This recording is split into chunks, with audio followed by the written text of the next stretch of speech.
तो क्वेश्चन 4 इस प्रकार से दिया हुआ है, देखिए क्या बोला है से। एक नगर में टैक्सी का किराया निम्नलिखित है। पहले किलोमीटर का किराया 8 रुपए और उसके बाद की दूरी के लिए प्रति किलोमीटर का किराया 5 रुपए है।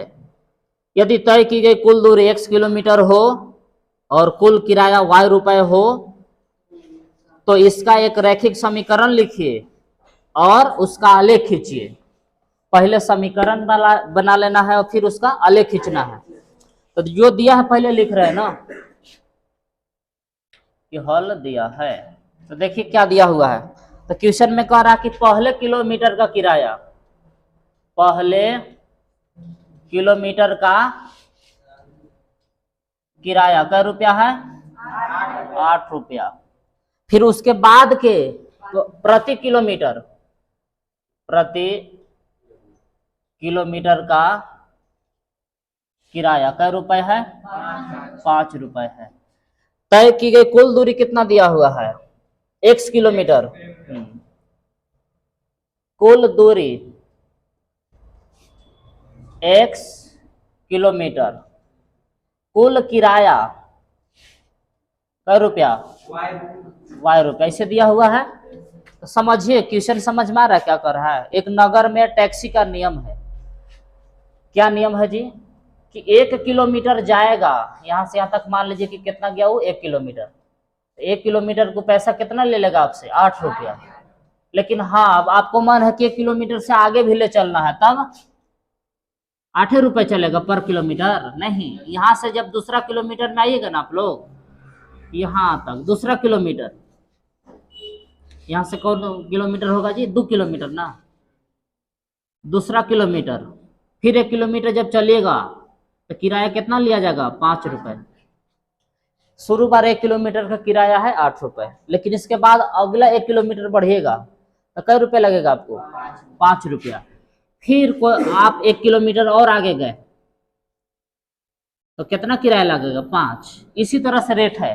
मतलब सिर्फ प्रथम किलोमीटर, मतलब कि एक शुरू से 1 किलोमीटर का किराया है 8 रुपए, लेकिन जैसे जैसे आप आगे बढ़िएगा और 1 किलोमीटर तो 5 रुपया, फिर 1 किलोमीटर तो 5 रुपया, फिर 1 और किलोमीटर तो कितना लगेगा? 5। ऐसे हिसाब से है।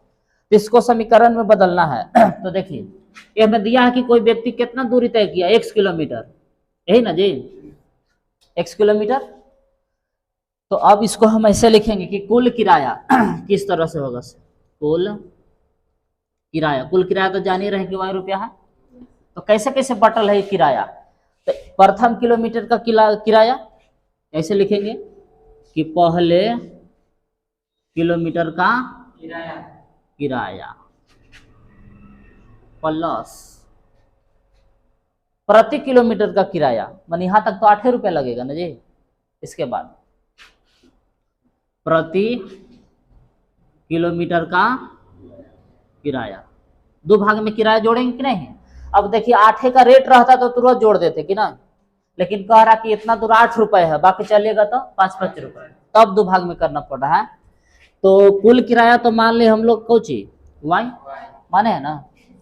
पहले किलोमीटर का किराया कितना है? 8 रुपए। तो यहाँ का लिखेंगे 8 प्लस।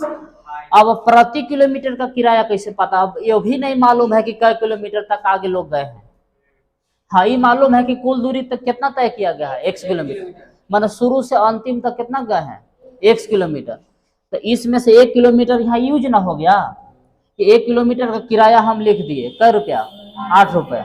लेकिन अब आगे कितना लिखेगा तो उसका रेट कैसे लगाना होगा? 5 के, जिससे कि 5 रुपए है, 1 किलोमीटर चलेंगे आगे तो 5 रुपए, 2 किलोमीटर चलेंगे तो 10 रुपए, 3 किलोमीटर चलेंगे तो 15, 5 से गुना करेंगे हमें। लेकिन आगे वाला किलोमीटर मालूम ही नहीं है, तब कैसे होगा? तो ये तो मालूम है ना कि कुल दूरी कितना है? x में से हम 1 प्रयोग कर लिए हैं, तब इन्हें बचेगा कौन चीज?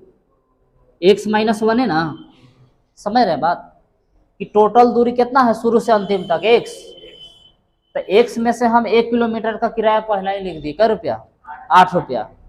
तो अब जो भी बचेगा 1 कम है ना आगे बचेगा, जिसे माने कहें कि 20 किलोमीटर है शुरू से अंत तक, तो 1 किलोमीटर का हम किराया पहले लिखेंगे ना 8 रुपए, तो आगे कै किलोमीटर बचेगा? 19, 19 कैसे लिखाएगा कि 20 माइनस 1, मानो कुल दूरी में से 1 कम हो जाएगा। समझ रहे बात को? क्योंकि यहाँ 1 किलोमीटर यूज हो गया, इसीलिए हम यहाँ 1 का कर दिए, कुल दूरी में से घटा दिए, बस समीकरण तैयार है। तो समीकरण हम लोग के क्या तैयार है, से देखिए कि y बराबर 8 जैसे था वैसे गुना करिए 5 से, तो 5x माइनस 5, देखिए 5 से दोनों में गुना कर दिए, तो y बराबर 8 प्लस, सॉरी रुक जाइए, कि 5x 8 में से 5 घटाएगा तो कितना बचेगा, 3। ये तो हो गया समीकरण। कह रहा था कि समीकरण लिखिए, तो समीकरण हम लोग लिख दिए। अब कह रहा कि इसका ग्राफ, क्या कह रहा है, आलेख खींचिए, आलेख इस बात को। तो आलेख खींचने के लिए क्या चाहिए, मान सारणी ना, कैसे लिखेंगे इसको, मान लीजिए समीकरण 1, इसको काम मान लेते हैं समीकरण 1, ये ऐसे एक आंसर है वो का, इसको मान लीजिए समीकरण 1, और फिर यहां से लिखेंगे कि समीकरण 1 का मान सारणी।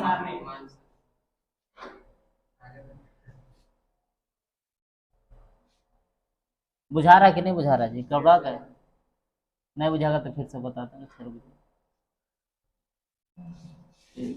देखिए एक्स वाई, अब यदि खाली एक से का मान बदल लीजिए ना, 2000 हो जाएगा।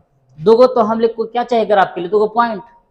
तो देखिए समीकरण 1 क्या है, तो y बराबर ही ना है कि 5x प्लस 3, तो अपना मन से x के जगह पर हम क्या बैठा रहे हैं, x बराबर ले रहे हैं 0, तो y बराबर कि 5 गुण x के जगह पर 0 प्लस 3, तो 5 गुने 0 तो 0 प्लस 3, यानी कि y का मान कितना आ गया, 3। तो x का मान किए 0, तो y का मान आ गया 3।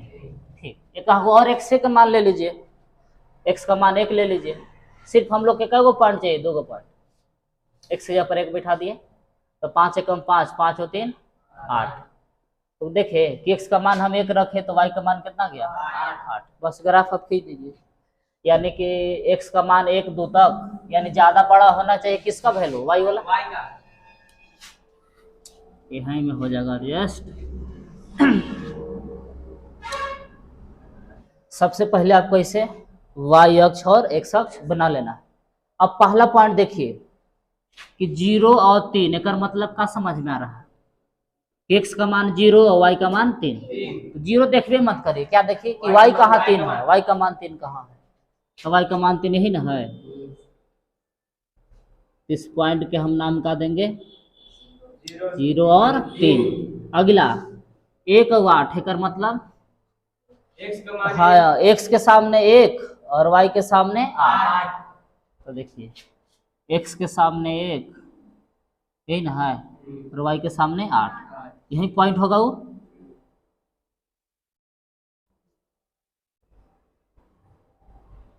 इस बिंदु को नाम हम लोग क्या देंगे, 1 और 8, x के सामने 1 पर है और y के सामने 8 पर है।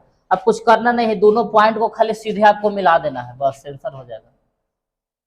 ध्यान रहे कि दोनों काम मिलना चाहिए सीधे।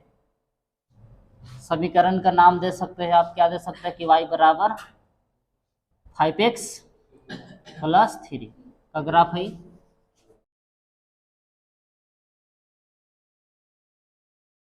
क्वेश्चन 5 ऐसे कह रहा है कि निम्नलिखित आलेखों में से प्रत्येक आलेख के लिए दिए गए विकल्पों से सही समीकरण का चयन कीजिए। आकृति 4.6 के लिए, आकृति 4.6 के लिए 4 गो समीकरण दिया हुआ है और नीचे आकृति भी बनाया हुआ है। तो चारों में से कौन समीकरण का सही आकृति है ना जी, नीचे जो आकृति दिया हुआ है उसका कौन सही समीकरण है। इसी प्रकार से आकृति 4.7 के लिए 4 गो समीकरण दिया हुआ है और उसके नीचे उसका आकृति दिया हुआ है। तो बताना है कि 4.7 के लिए आकृति के लिए कौन सही समीकरण है।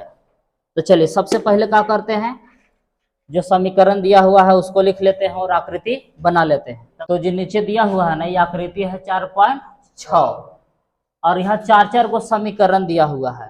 तो बताना है कि मतलब जो आकृति है ये किस समीकरण का है, मतलब किस समीकरण की आलेख दिया हुआ है। तो बारी बारी से जांचेंगे सब समीकरण को। कैसे जांच होगा, तो जो बिंदु दिया ना है रेखा पर, आलेख पर कि -1 क्या क्या पॉइंट है, तो पॉइंट यही ना है कि -1 1। यहाँ जो बिंदु दिया हुआ है उसी से जांच हो जाएगा।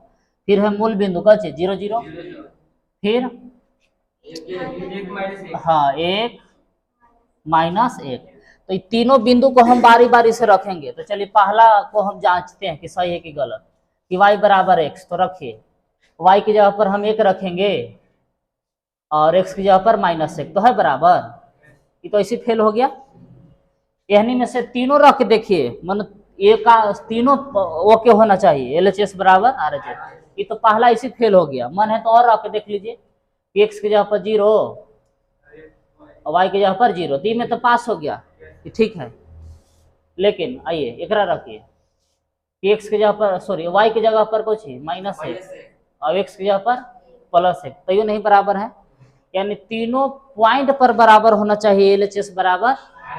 यानी कि पहला समीकरण क्या है, गलत है, मानो ये आलेख के लिए नहीं है। इसी प्रकार से दूसरा को जांच करिए। तो दूसरा क्या है कि x + y बराबर 0। चलिए बैठाइए, x की जगह पर -1 और y की जगह पर +1, तो प्लस माइनस घट के 0 0 बराबर 0, यानी कि पहला के लिए डन है, सही है। फिर रखिए x की जगह पर 0 और y की जगह पर भी 0, तो बराबर में 0 ना RHS, तो 0 बराबर 0, इसके लिए भी सही है। फिर रखेंगे कौन, x की जगह पर +1 और y की जगह पर -1, बराबर होने 0 है, ये है। तो एक में से घट के क्या हो जाएगा 0 बराबर 0, तीनों के लिए सही है ना। तो कौन समीकरण सही आ रहा है, x + y बराबर 0। मन है तो और को जांच कर लीजिए, मतलब नहीं पता चल रहा है तो ये यहनियों की जांच करिए, दूसरों तीसरों की जांच करिए, चौथों को जांच कर सकते हैं ये सब। लेकिन हम लोग के पता चल गया कि कौन सही है, दूसरा सही है। तीसरों इसे देख लीजिए, मन है तो कि y बराबर 2x। तो x की जगह पर क्या रखेंगे, सॉरी पहले y का मानना, तो y की जगह पर 1, 2 गुण x की जगह पर -1, 1 बराबर -2 होगा कभी, तो फॉल्ट हो गया। चलिए अब क्या रखेंगे 0 0, तो y की जगह पर 0, 2 गुण x की जगह पर 0, तो 0 बराबर 0, इस पर मानेंगे सही है। 0 पर तो सही है लेकिन सब पर होना चाहिए। अब की y की जगह पर -1 और 2 गुण x की जगह पर +1, तो -1 बराबर 2 होगा, बराबर नहीं। यानी कि तीसरा भी गलत है और चौथा भी गलत आएगा। अब जांच कर सकते हैं ना। तो हम लोग के क्या पता चला जी कि आकृति 4.6 के लिए कौन सही समीकरण है, हाँ कि x + y बराबर 0 सही समीकरण है। क्यों पूछ रहा कि क्यों सही है, क्योंकि तीनों बिंदु को संतुष्ट कर रहा है, मतलब LHS बराबर RHS दे रहा है। तो ये सब बात को लिख देना है खाली। तो लिखेंगे इसे कि आकृति 4.6 के लिए सही समीकरण x + y बराबर 0 है, क्योंकि यह तीनों बिंदु -1 1 0 0 और 1 -1 को संतुष्ट करता है। मतलब ये तीनों बिंदु को हम रख के देखें तो LHS बराबर का रहा है RHS। तो लिख दीजिए इसको।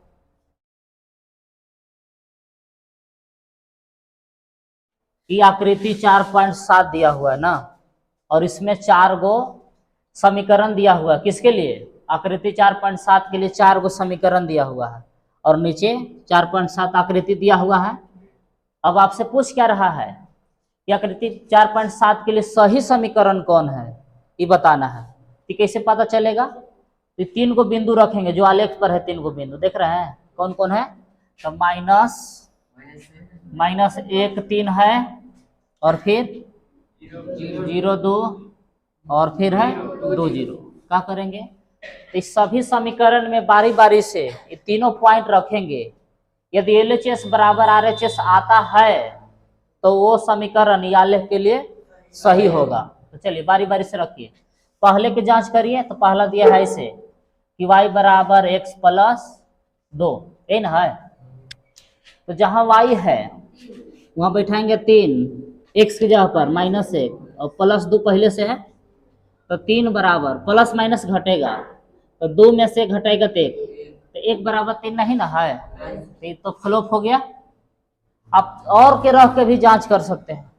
तो आपकी x की जगह पर y की जगह पर रखेंगे 2, x की जगह पर 0 + 2, 2 बराबर 2, ये इस पर सही है। लेकिन क्या होना चाहिए, तीनों पॉइंट पर सही होना चाहिए। इस पर नहीं आ रहा है सही, LHS बराबर RHS नहीं आ रहा, लेकिन इस पर आ गया। वो रख के देख लीजिए कि क्या रखेंगे, x y की जगह पर 0 और x की जगह पर 2 और +2, तो इस पर भी बराबर नहीं है। सही कब होगा, जब तीनों बिंदु पर LHS बराबर आ जाए RHS। तो पता चला कि पहला समीकरण आकृति 4.7 के लिए सही नहीं है ना। अब जांच कीजिए इसी प्रकार से दूसरा के। तो दूसरा क्या है कि y बराबर x माइनस 2। चलिए पहला पॉइंट से जांच करिए इसको। तो जहां y है वहां का बैठाएंगे 3, x की जगह पर -1, तो -2 पहले से है, तो 3 बराबर माइनस माइनस से जुटेगा -3, तो है बराबर लोग। तो एक ही के ऊपर पता चल गया, और पर आए उससे कोई मतलब, यानी कि दूसरा भी सही नहीं है। तीसरा जांच करके देख लीजिए।